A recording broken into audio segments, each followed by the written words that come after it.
Hello नमस्कार दोस्तों, स्वागत है आपका सिविल्स एजुकेशन में। यूपी पीसीएस प्री 2024 के लिए हम लोग टेस्ट सीरीज कर रहे हैं। ये दृष्टि आईएएस की टेस्ट सीरीज है, ठीक है। टेस्ट नंबर 2 है। टेस्ट नंबर 2 के 100 क्वेश्चन भी हम लोगों ने कर लिए हैं। आज के वीडियो में 101 से रहेगा 150 तक, ठीक है। ये पार्ट 3 कर देंगे इसको। जो भी वीडियो अपलोड हो रहे हैं सारे प्ले लिस्ट पर पड़े हैं, उसको ज़रूर विजिट कीजिए, ठीक है, क्योंकि रिवीजन करना बहुत मस्ट है। रिवाइज करते रहिए। और ख़ास तौर से ये जो टेस्ट है, टेस्ट नंबर 2, ये ज्योग्राफी के क्वेश्चन इसमें ज़्यादा है, तो मैप वगैरह मैं इंसर्ट किया हूँ वीडियोज़ में, तो काफ़ी समय बचाएगा आप लोगों का, तो थोड़ा सा विजिट कीजिएगा इसको। और साथ में करंट अफेयर्स के जो वीडियो हैं इनको तो बिल्कुल भी मिस ना करें, क्योंकि बहुत इंपॉर्टेंट वीडियो रहते हैं वो करंट के, ठीक है। ठीक है, फिर रिवाइज कीजिए जल्दी से। 101 में क्या पूछा है? संयुक्त राष्ट्र महासभा के किस सत्र में, किस सेशन में वर्ष 2023 को अंतर्राष्ट्रीय कदन वर्ष घोषित किया गया? ये तो हम लोग जानते थे, ठीक है। अंतर्राष्ट्रीय कदन वर्ष यानी इंटरनेशनल ईयर ऑफ मिलेट जो है, ये 2023 था। बहुत पुराना करंट अफेयर्स हो गया, कोई दिक्कत नहीं। लेकिन यहाँ पे देखो पूछा गया है, यहाँ पे सेशन का नंबर ही पूछ लिया, तो क्वेश्चन आसान होने के बावजूद भी यहाँ पे कठिन बना दिया। तो इन सब पे थोड़ा सा गौर कीजिएगा। तो ये चीज़ें पूछी जाती हैं, तो आगे जो भी क्वेश्चंस रहे इस तरीके के तो ध्यान रखिएगा। ये यूनाइटेड नेशन जनरल असेंबली का 75वां सेशन था, ठीक है। सी ऑप्शन यहाँ पे राइट है। और प्रोडक्शन इंपॉर्टेंट होता है, प्रोडक्शन ध्यान रखिए। एशिया में हम लोगों का अच्छा खासा यहाँ पे स्थान है, खासतौर से मिलेट्स में। मिलेट्स यानी ये जो मोटे अनाज होते हैं, मोटे अनाज का वर्ष भी बोला जाता है 2023 को, ठीक है। कदन बोल लीजिए, फिर मोटे अनाज बोल लीजिए। एशिया में 80% हिस्सेदारी है हमारी मोटे अनाज में, प्रोडक्शन में। और अगर ग्लोबल लेवल पर देखें तो ये 20% है। ये भी थोड़ा सा ध्यान रखिएगा। ग्लोबल लेवल पर हम लोग स्टैंड करते हैं 20% और एशिया में 80%, ठीक है। प्रोडक्शन लगभग 50 मिलियन टन। ये तो खैर डेटा चेंज होता रहता है, तो इस पर ठीक है, अगर इसे याद नहीं रहता है ये चीज़ तो कोई दिक्कत नहीं, बट ये थोड़ा याद रखना, ठीक है। 80-20 का रेशियो है एशिया और ग्लोबल लेवल पर। देखें 102, यहाँ पे सूची 1 सूची 2 यानी कुछ नहीं, सिंपल सा क्वेश्चन है। रेवोल्यूशन पूछा है बस। कौन सी रेवोल्यूशन किससे संबंधित है? लाल क्रांति किससे हो जाएगा? दूसरा क्रांति पूछा है, पीली क्रांति है। लगा दीजिए जल्दी से, आसान आसान है। गोल्डन क्रांति जल्दी से बता दीजिए। ये जो गोल्डन फाइबर रेवोल्यूशन है ये फ्रूट से संबंधित होती है ना, लेकिन यहाँ पे रेसा शब्द लिखा हुआ है तो ध्यान रखिएगा। अगर सिर्फ गोल्डन रेवोल्यूशन पूछता, ठीक है, गोल्डन रेवोल्यूशन पूछता तो फ्रूट हो जाता, फल हो जाता, लेकिन साथ में फाइबर भी है, तो गोल्डन फाइबर, फाइबर से तो आसान है, लगा लोगे, जूट हो जाएगा। जूट में क्या होता है? फाइबर, रेसे, रेसे वाली ये फसल होती है। दूसरा है ग्रे रेवोल्यूशन, दूसरा क्रांति जो है ये फर्टिलाइजर होता है। लाल क्रांति, लाल क्रांति टमाटर से है। एक बहुत इंपॉर्टेंट है, पूछा जाता है गोल क्रांति, ठीक है। गोल क्रांति ऑप्शन में रहता है आलू, और ऑप्शन में आपको मिलेगा टमाटर भी, ठीक है। तो टमाटर नहीं लगाना है, गोल क्रांति को देख के टमाटर नहीं लगाना है। एक क्वेश्चन एक बार पूछा गया था पीसीएस में, 17-18 के पीसीएस प्री में पूछा गया था, तो थोड़ा ध्यान रखिएगा। लाल क्रांति है टमाटर से, और पीली क्रांति यहाँ पे हो जाएगा ऑयल सीड, हो जाएगा ऑयल सीड प्रोडक्शन, तिलहन उत्पादन हो जाएगा। अब मैच कराते रहना, ठीक है। चलिए 103 देखें। भारत में कृषि के प्रकार के, क्या पूछा है? भारत में कृषि के प्रकार के संदर्भ में बताइए। कौन कौन सी कृषि आपसे पूछा गया है? एक है तर कृषि, तर कृषि यानी बैट फार्मिंग। बैट से तो समझ में आ रहा है ना। खेत जो है वो गीले होंगे, है ना, पानी की मात्रा ज़्यादा होगी, भरे रहेंगे पानी से, और ज़्यादा पानी की ज़रूरत पड़ती है राइस में, ज़्यादा वाटर की ज़रूरत पड़ती है जूट में। तो ये तो बिल्कुल सही है, चावल और जूट भारत में तर कृषि की मुख्य फसलें हैं। दूसरा प्रकार है यहाँ पे सीढ़ी नुमा कृषि। सीढ़ी नुमा से ऐसा समझ रहे होंगे, है ना, ये तो पहाड़ की ढलानों पे होता है। तो दूसरा ऑप्शन भी सही है, यहाँ पे दोनों बातें सही हैं। देखें 104 में क्या है? भारत के निम्नलिखित राज्यों पर विचार कीजिए और उन्हें मक्के की खेती के अंतर्गत क्षेत्रफल के घटते क्रम में व्यवस्थित कीजिए। देखिए यहाँ पे प्रोडक्शन नहीं पूछा है, उत्पादन नहीं पूछा है आपसे, यहाँ पे पूछा है क्षेत्रफल के आधार पर बताना है। तो यहाँ पे क्षेत्रफल के आधार पर यानी सबसे ज़्यादा एरिया मक्का के लिए किस राज्य में है? सबसे ज़्यादा है मध्य प्रदेश के पास। यहाँ पे मक्के की खेती का क्षेत्रफल बहुत ज़्यादा है। उसके बाद फिर स्थान आता है कर्नाटक का, ठीक है। तो कर्नाटक में ऑप्शन में तो है नहीं, तो उसके बाद फिर महाराष्ट्र हो जाएगा, तो ये दूसरे स्थान पर आता है। फिर इसके बाद ज़्यादा ज़मीन है मक्के की खेती के लिए राजस्थान के पास, फिर चौथा स्थान है उत्तर प्रदेश का, ठीक है। तो यहाँ पे क्या बन जाएगा? घटते क्रम में बताना है, तो सबसे पहले मध्य प्रदेश हो जाएगा, दूसरा ऑप्शन यहाँ पे है। इसके बाद फिर हो जाएगा महाराष्ट्र, फिर हो जाएगा राजस्थान, और फिर हो जाएगा उत्तर प्रदेश। तो इस तरीके का कॉम्बिनेशन दिख रहा है। सॉरी, सी ऑप्शन में नहीं, डी ऑप्शन में ऐसा कॉम्बिनेशन है। 105 देखिए, राष्ट्रीय कृषि और ग्रामीण विकास बैंक नाबार्ड की स्थापना कब की गई थी। आसान सा क्वेश्चन है, 1982 हम लोग पढ़ते रहते हैं। प्राइमरीली जो फंक्शन इसका क्या है, इसका ऑब्जेक्टिव क्या है, ये नाम से हम लोगों को पता चलता है कि इसका काम एग्रीकल्चर के लिए है, रूरल डेवलपमेंट के लिए है, ग्रामीण विकास के लिए है और वित्त प्रदान करता है। ठीक है, फाइनेंस प्रोवाइड करता है, लोन प्रोवाइड कराता है। इसमें 2-3 फैक्ट याद रखिए। हेडक्वार्टर 1982 स्थापना देख लिया, हेडक्वार्टर मुंबई में है। ठीक है, मुंबई में है। दूसरी चीज़ हम लोग को ध्यान रखना है कि इसकी स्थापना पार्लियामेंट्री एक्ट के द्वारा हुई थी। ठीक है, और जो संस्थाएं पार्लियामेंट्री एक्ट के द्वारा स्थापित होती हैं उनको क्या बोलते हैं, उनको स्टैट्यूटरी बॉडी बोलते हैं। स्टैट्यूटरी बॉडी का मतलब है वैधानिक निकाय है। ठीक है, वैधानिक निकाय। और उस एक्ट का नाम भी आपको याद रखना है। यहाँ पे मैं लिख दे रहा हूँ, शॉर्ट में लिख दे रहा हूँ, राष्ट्रीय कृषि और ग्रामीण, ध्यान रखना इसको। ठीक है, ग्रामीण विकास बैंक अधिनियम। ठीक है, कब का है, 1981 का, याद रहेगा। हेडक्वार्टर मुंबई, स्थापना 1982 और स्टैट्यूटरी बॉडी, वैधानिक बॉडी, किस एक्ट के द्वारा आई थी ये बॉडी, राष्ट्रीय कृषि और ग्रामीण विकास बैंक अधिनियम 1981।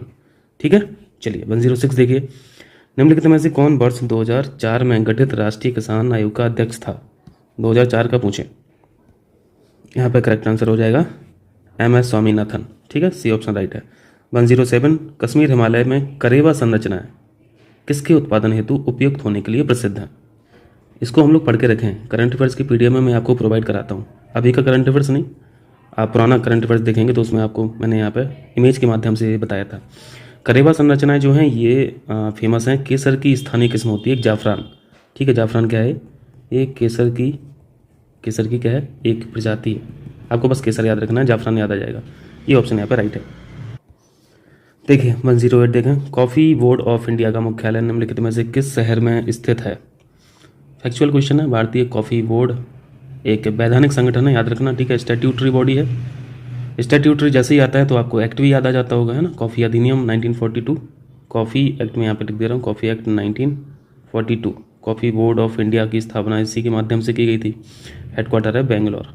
ठीक है, बेंगलोर, डी ऑप्शन राइट है।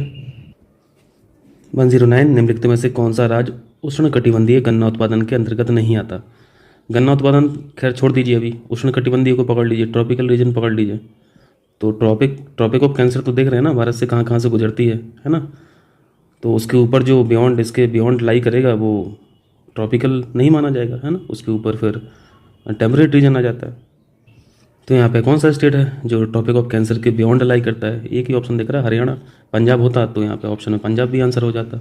उत्तर प्रदेश होता तो उत्तर प्रदेश भी हो जाता, क्योंकि उत्तर प्रदेश ट्रॉपिकल रीजन में नहीं आता है। ठीक है, वो उष्णकटिबंध में आता है, टेम्परेट में आ जाता है। बिहार ऑप्शन होता तो बिहार भी हो जाता। सिंपल सा मतलब है कि यहाँ पे टॉपिक ऑफ कैंसर आपको पता है कितने स्टेट से पास होती है, उसके बियॉन्ड, उसके ऊपर जो स्टेट्स हैं वो उष्णकटिबंधीय नहीं है। ठीक है, सीधी सी बात है। और ये महाराष्ट्र ट्रॉपिक ऑफ कैंसर में लाई करता है। आंध्र प्रदेश ट्रॉपिक्स में, विद इन ट्रॉपिक्स में ये लाई करता है। विद इन ट्रॉपिक्स का मतलब है कर्क रेखा और मकर रेखा के बीच का। ठीक है, कर्नाटक विद इन ट्रॉपिक्स लाई करता है। तो यहाँ पर राइट आंसर होगा सी। देखें 110 भारतीय कृषि संस्थान परिषद ICAR की स्थापना कब की गई थी। 16 जुलाई 1929। 16 जुलाई याद नहीं हो पाएगा, 1929 याद रखें। ठीक है, Indian council of agricultural resource जो है, रिसोर्स नहीं होगा, रिसर्च है, ये गलत लिखा है यहाँ पर। और हिंदी में भी गलत लिखा है, यहाँ पे संसाधन नहीं है, यहाँ अनुसंधान होगा। भारतीय कृषि अनुसंधान परिषद ICAR, यहाँ पे प्रिंटिंग मिस्टेक होगी, रिसोर्स नहीं है, रिसर्च कर लेना। ठीक है, रिसर्च 16 जुलाई 1929। हेडक्वार्टर कहाँ पे है, हेडक्वार्टर न्यू दिल्ली में है। ठीक है, हेडक्वार्टर न्यू दिल्ली में। 111 देखें, निम्नलिखित में से किसे भारतीय बागवानी का जनक माना जाता है। भारतीय बागवानी पूछा है, भारतीय बागवानी का जनक माना जाता है MH मैरी गौड़ा। ठीक है, MH मैरी गौड़ा। और जो पहले ऑप्शन में दिख रहा है LH वेली, इनको USA हॉर्टिकल्चर का जनक माना जाता है। ठीक है, एक क्वेश्चन हम लोगों ने पढ़ा था 2 दिन पहले, सेकंड वीक ऑफ अप्रैल का जो करंट अफेयर्स था, होम्योपैथी के जनक कौन थे, वहाँ पे डिस्कस हुआ था। जल्दी से कमेंट करके बताइए। अब वीडियो देखते होंगे तो पता होगा, या नहीं देखे होंगे वीडियो तो कम से कम PDF भी पढ़ लीजिए, PDF भी भेज दिया था। 112 देखिए, भारत के निम्नलिखित राज्यों पर विचार कीजिए और उन्हें मवेशियों की संख्या के घटते क्रम में व्यवस्थित करें। सबसे ज़्यादा कैटल्स आपको उत्तर प्रदेश में मिलेंगी, फिर कैटल्स आपको मिलेंगी राजस्थान में, फिर बिहार में तीसरे स्थान पर और मध्य प्रदेश में ये चौथे स्थान पर। ठीक है, बी ऑप्शन यहाँ पर राइट हो जाएगा। पॉज कर लेना, वीडियो समझ लेना, सीख लेना ठीक से। 113 देखिए, निम्नलिखित में से वह सबसे पूर्वी राज्य कौन सा है जहाँ से कर्क रेखा गुजरती है। टोटल स्टेट कितने हैं? 8 स्टेट है जहाँ जहाँ से क्रॉस करती है ट्रॉपिक ऑफ कैंसर, और 6 तो मुख्य मेनलैंड में है। 2 स्टेट ऐसे हैं जो नॉर्थ ईस्ट से बिलोंग करते हैं, और वो हैं त्रिपुरा और मिज़ोरम, है ना, त्रिपुरा और मिज़ोरम। अब बता दीजिए यहाँ पे कर्क रेखा किससे गुजरती है? एक ही ऑप्शन में दिख रहा है, मिज़ोरम तो ऑप्शन में है नहीं। अच्छा, मिज़ोरम बिल्कुल दिख रहा है, त्रिपुरा भी दिख रहा है, लेकिन साथ में ये भी बताना है कि सबसे पूर्वी कौन सा है। तो सबसे पूर्वी कौन सा है? त्रिपुरा है कि मिज़ोरम है? मिज़ोरम है, ठीक है। तो यहाँ पे डी ऑप्शन राइट हो जाएगा। 114 आर्कियन चट्टान प्रणाली, ये जो रॉक सिस्टम है के बारे में बताना है।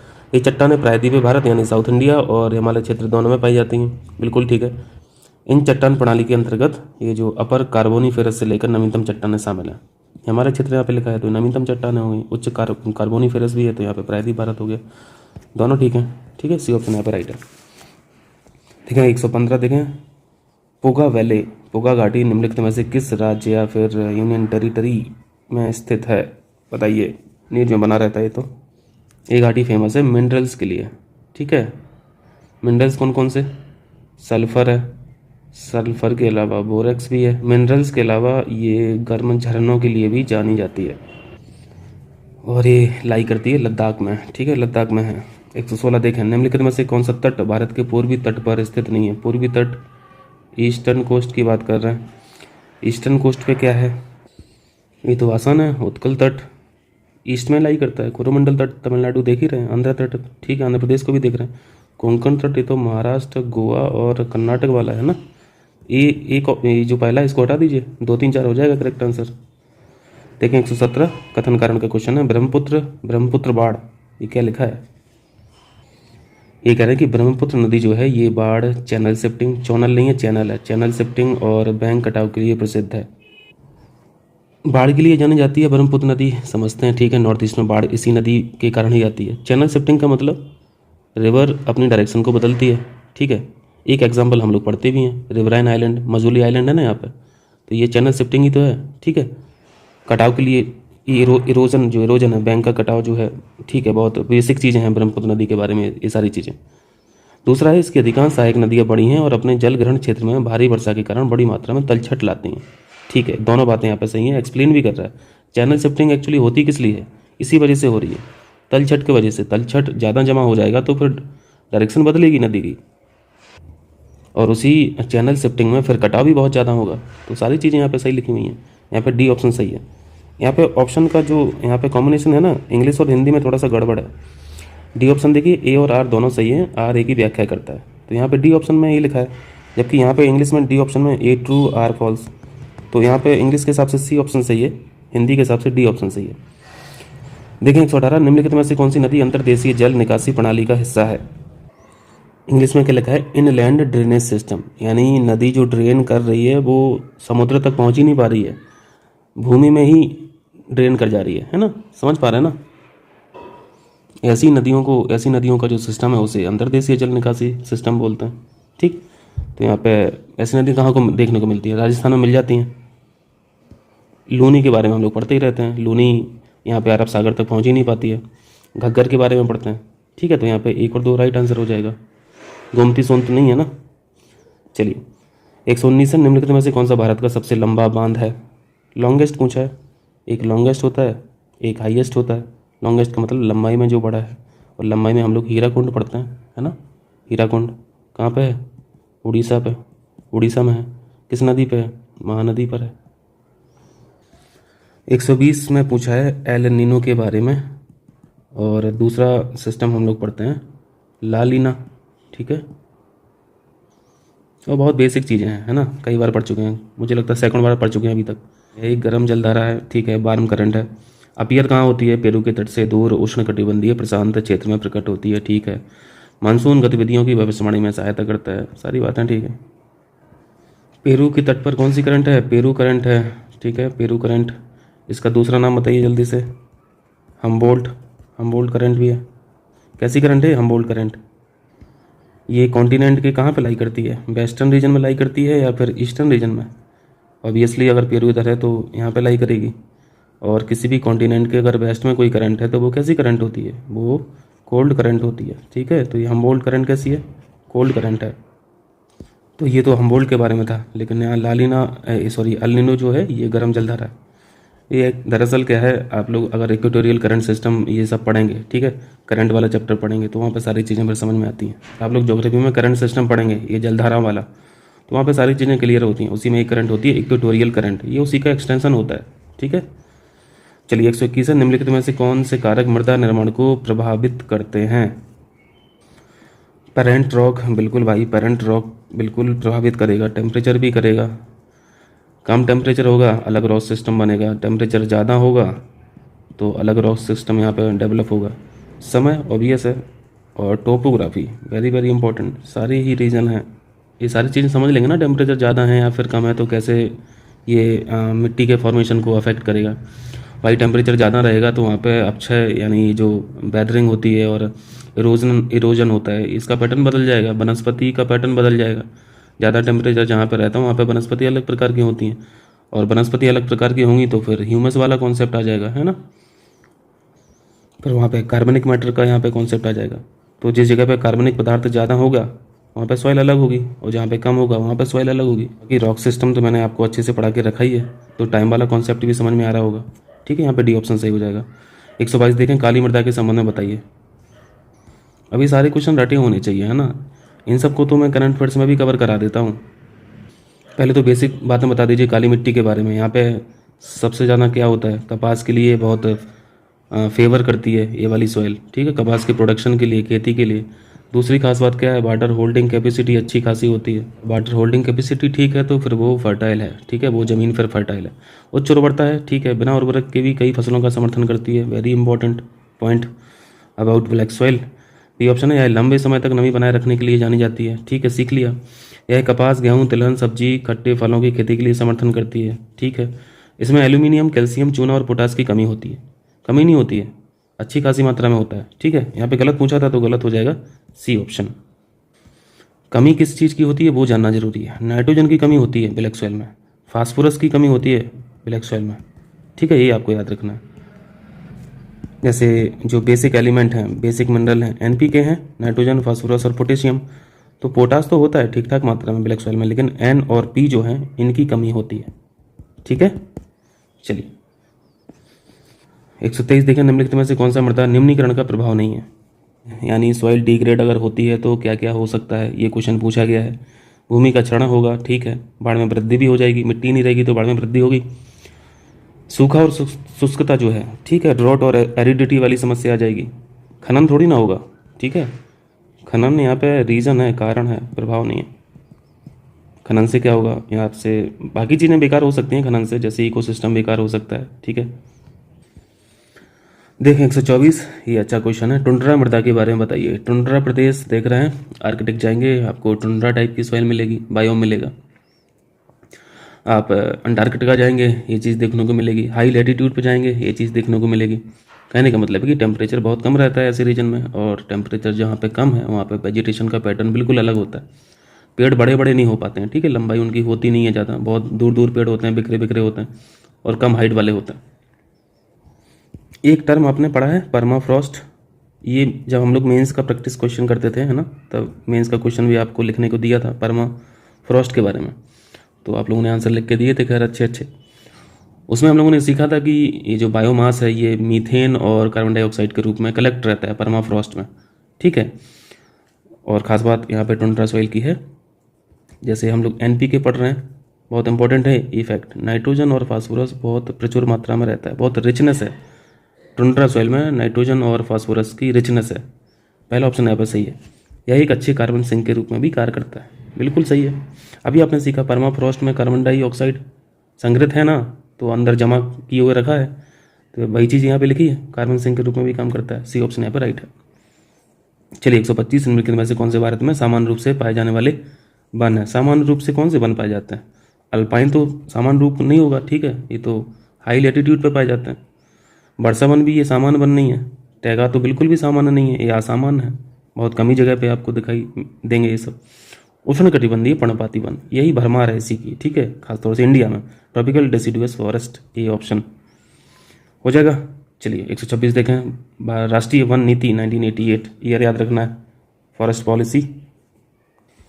इस पॉलिसी में क्या है, ठीक है, ये फैक्ट हम लोग पढ़ते हैं भैया कि जितनी भी ज़मीन है आपके पास और उस ज़मीन पर 33% तो कम से कम फॉरेस्ट कवर होना चाहिए, है ना। और साथ में नेचुरल हेरिटेज को कंजर्व भी करना है, बायोलॉजिकल डाइवर्सिटी को रिच करना है, ठीक है। ये सब बातें हैं पॉलिसी में। अब अपने आप में एक बहुत बड़ा डॉक्यूमेंट है, सारी चीज़ें थोड़ी ना हम लोग पढ़ लेंगे, मेन बातें यही हैं, तो यही जानते भी हैं। डी ऑप्शन यहाँ पर सही है। 127 में क्या है, कृषि संबंधी सूखा माना जाता है। कृषि का तो एक ही फंडा है यार, क्या सॉइल में क्या होना चाहिए, मॉइस्चर होना चाहिए, पर्याप्त नमी होना चाहिए।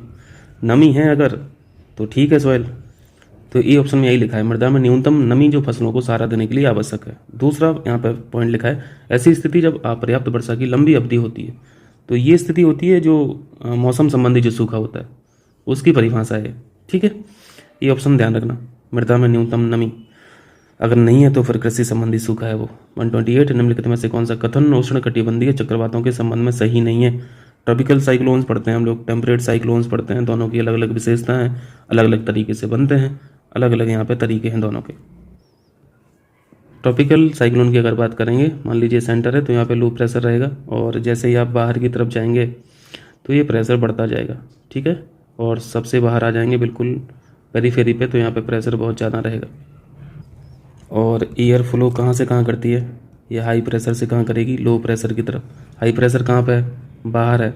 लो प्रेशर कहाँ पे है, अंदर है। तो हवाएं बाहर से अंदर की तरफ यहाँ पे एंटर होना शुरू करती हैं, ठीक है। यही 2-4 फैक्ट पढ़ते हैं हम लोग इंपॉर्टेंट, इसी से क्वेश्चन बन जाएगा। पहला क्या लिखा है, ये चक्रवात निम्न वायुमंडलीय दबाव के केंद्र होते हैं, ठीक है, सीख लिया। दूसरी बात है, इनमें पवनों का प्रवाह केंद्र से बाहर की ओर होता है, ये तो उल्टा लिखा है ना, बाहर से केंद्र की तरफ होता है, high pressure to low pressure होगा। बी बात जो लिखी गलत है, इसमें पवनों की दिशा उत्तरी गोलार्ध में वामावर्त, ये बात ठीक है। और डी ऑप्शन में बंगाल की खाड़ी और अरब सागर से उत्पन्न होने वाले उष्णकटिबंधीय चक्रवातों से प्रभावित होते हैं। यहाँ पे गलत बताना था, बी ऑप्शन यहाँ पे गलत है, कर लेंगे। चलिए 129 देखिए, consider the following statement regarding water shade management. मुख्य परीक्षा में लिखने आता है ये टॉपिक, है ना, वाटर शेड मैनेजमेंट। अब यहाँ पे वाटर की मैनेजमेंट की बात हो रही है, तो वो वाटर चाहे सतह का हो, चाहे वो ज़मीन के अंदर से निकल रहा हो, है ना। सतही वाटर मतलब बारिश भी हो सकती है, इसी को कंजर्व करना है, तो टैंक बनाइए, कुओं को भरिए, यही सब स्टोरेज की बात है यहाँ पे।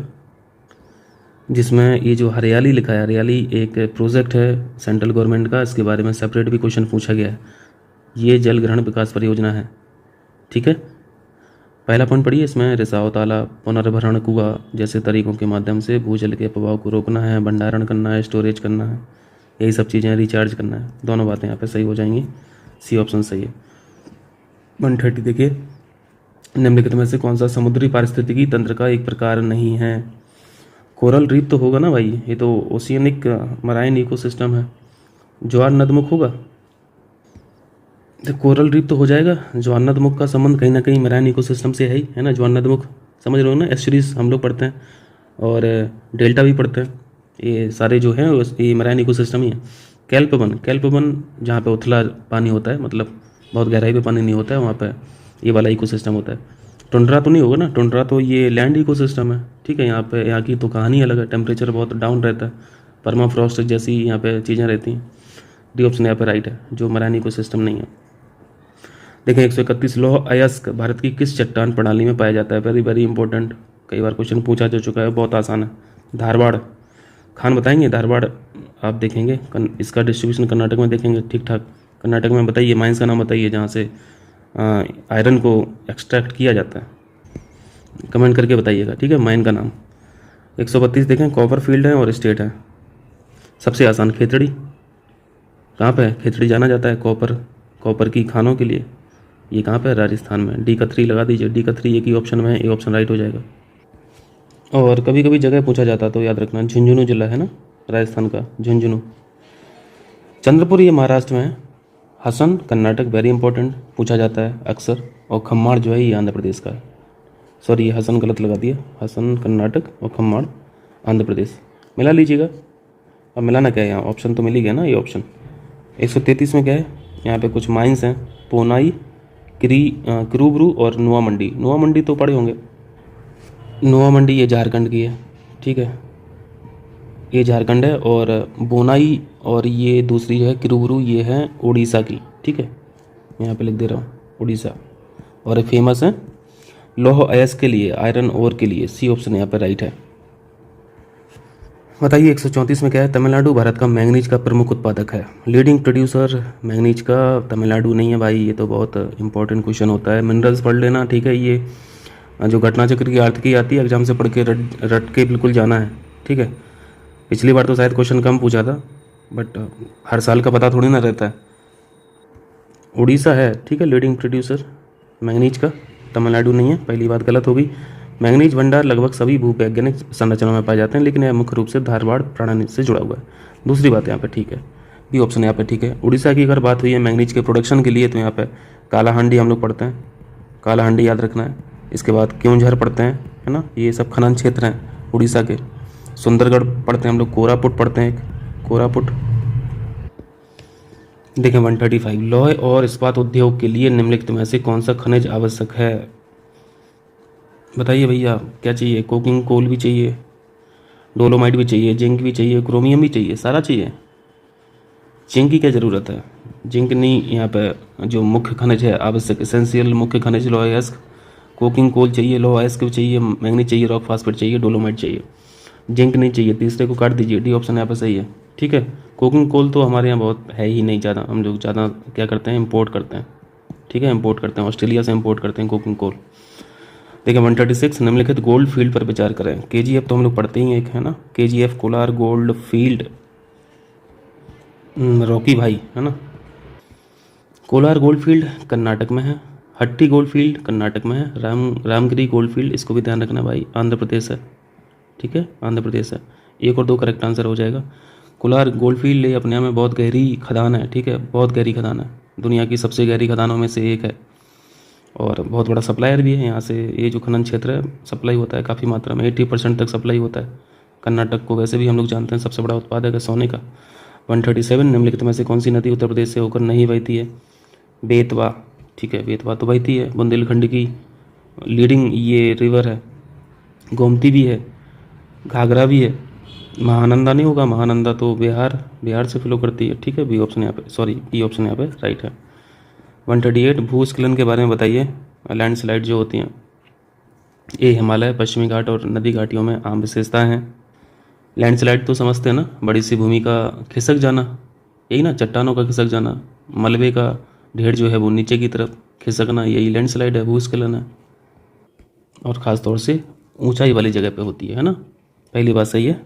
दूसरी बात है largely controlled by highly localised factor, काफ़ी हद तक अत्यधिक स्थानीयकृत कारकों द्वारा नियंत्रित होते हैं, ठीक है, यहाँ पे दोनों बातें ठीक हैं।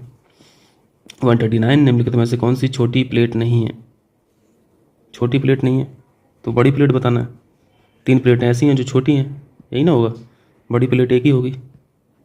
नजिका प्लेट ये तो छोटी प्लेट है, माइनर प्लेट है। अरेबियन प्लेट ये भी माइनर प्लेट है। फिलीपीन प्लेट ये भी माइनर प्लेट है। अंटार्कटिका ये तो भाई ये तो मेजर प्लेट में आता है ना। कॉन्टिनेंट के नाम से जो प्लेट हैं वो तो अपने में बड़ी प्लेट हैं, जैसे अंटार्कटिका प्लेट हुआ, नॉर्थ अमेरिकन प्लेट हुई, साउथ अमेरिकन प्लेट हुई, पैसिफिक ओशियन प्लेट हुई, ये सारी प्लेटें। अफ्रीकन प्लेट हुई, यूरेशियाई प्लेट, ये तो मेजर प्लेटें हैं, उसी में से एक अंटार्कटिका भी है। 140, सरदार सरोवर बांध किस नदी पर बनाया गया है। बहुत बेसिक सा क्वेश्चन है, नर्मदा नदी पर। क्या है, हाइड्रो इलेक्ट्रिक प्रोजेक्ट है, ठीक है, और लाई कहाँ पे करता है, सिचुएटेड है गुजरात में, कर लेंगे। 141, देखिए भारत में बॉक्साइट का सबसे बड़ा उत्पादक राज्य बताइए। बॉक्साइट किसका अयस्क है, एल्यूमिनियम का, ठीक है, ये भी जान रहे हैं। और यहाँ पे पूछा है लार्जेस्ट प्रोड्यूसर है उड़ीसा, ठीक है, उड़ीसा, ये ऑप्शन यहाँ पे राइट है। 142, राष्ट्रीय गंगा नदी बेसिन प्राधिकरण की स्थापना की गई थी। रिपीटेड क्वेश्चन है, बता दीजिए जल्दी से। 2009 में स्थापना की गई थी, ठीक है। 143 है विश्व वन्यजीव दिवस। फैक्चुअल क्वेश्चन दिख रहे हैं। विश्व वन्यजीव दिवस मनाया जाता है, इसको भी मार्च की PDF में कवर किया है, बहुत सारी चीज़ें इसके बारे में हम लोगों ने सीखा था, ठीक है। एक रिवीजन टॉपिक भी कराया था, उसमें भी इसको डिस्कस किया था। 3 मार्च को ऑब्जर्व करते हैं विश्व वन्यजीव दिवस, ठीक। चलिए कहाँ पे मतलब इसकी उत्पत्ति कब से हुई थी, ये सारी चीज़ें सीखी थी। मार्च वाली PDF पढ़ लेना, वीडियो देख लेना, पढ़ा हुआ है। चलिए 144, बहुत आसान question. Wild life protection act 1972 सही है। बायोडाइवर्सिटी एक्ट हम लोग 2002 पढ़ते हैं। प्रोजेक्ट टाइगर 1973 पढ़ते हैं, ठीक है, 1972 नहीं। प्रोजेक्ट हाथी 92 सही है, सी ऑप्शन यहाँ पे गलत है। 145 पर्यावरणीय भूगोल के संदर्भ में निम्नलिखित में से कौन आर्द्रभूमि का प्राथमिक कार्य है? बताइए भैया। वेटलैंड सबसे यहाँ पे मेजर यहाँ पे काम पूछा है, फंक्शन पूछा है। प्राइमरी फंक्शन वेटलैंड का क्या है? कार्बन सिंक ही है। पर्यावरण की दृष्टि से तो यही मेजर फंक्शन हो गया, बाकी चीज़ें ठीक है। यहाँ पे एनवायरमेंटल ज्योग्राफी के कंटेक्स्ट में बताना था तो वही हो जाएगा।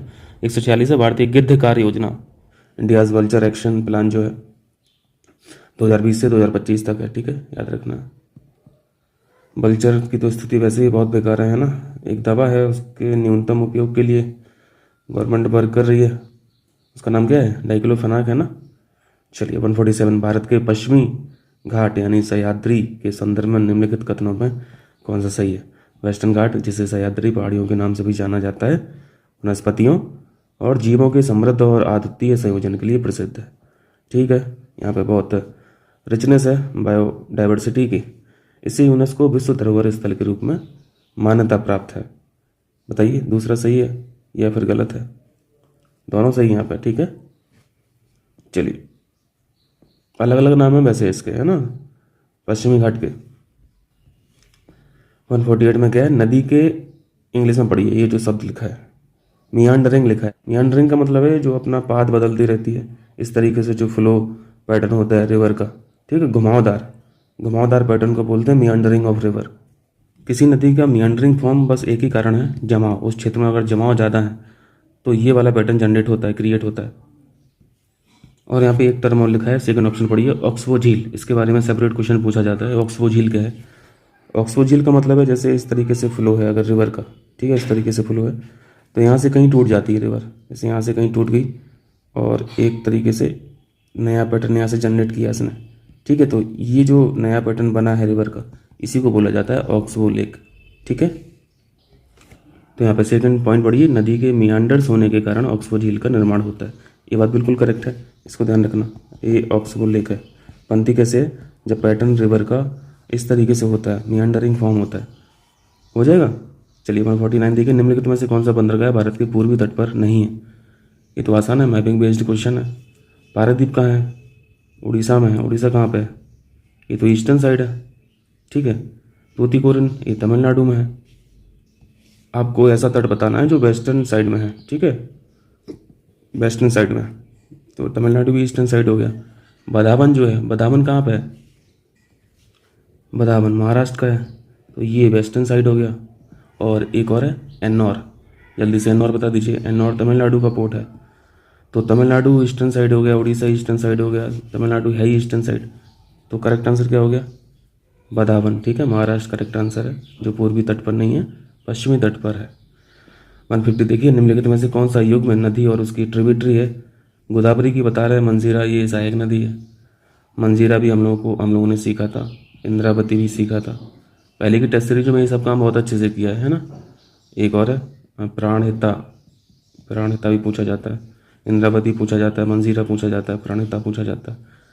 और एक और ध्यान रखिए, पेनगंगा, ठीक है, पेनगंगा ये भी गोदावरी की ट्रिब्यूटरी है।